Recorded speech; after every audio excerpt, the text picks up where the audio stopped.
Stephen, B&I Cup Final.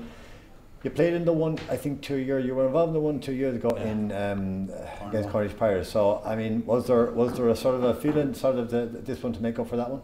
Yeah, there was. I suppose 2 years ago we didn't really know what we were getting ourselves into going over there, and they gave us a good beating over there, and they deserved to win, I suppose. And just, I suppose, having been at home today meant so much. You know, we couldn't afford really to lose, and I suppose I hope it showed out there, really, didn't it? Yeah, and tell me this: like a week ago, I know you were playing in the Rugby League. What was the comparison like, Stephen, in terms of the intensity or competitiveness? Yeah, I suppose it's the final, so every final you have to up your game, you know.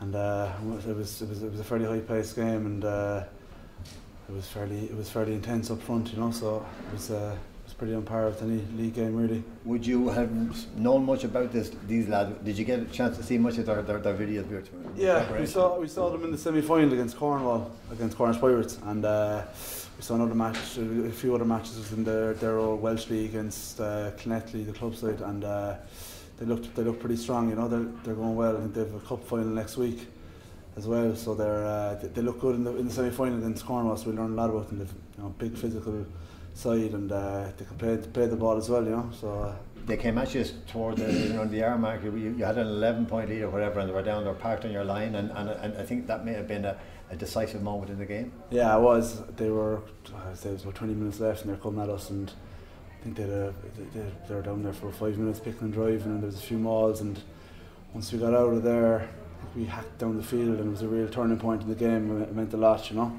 And that if you like, was probably was it at that stage you find if we survive this, we'll win it? Well, I suppose you're not really thinking about it at the time, you know. It was just don't let them cross the try line. I wasn't really thinking about winning the match then, but we didn't. I don't think we conceded a try, so that was a big onus. We went into the match and we lived up to that, and it was delighted now, you know.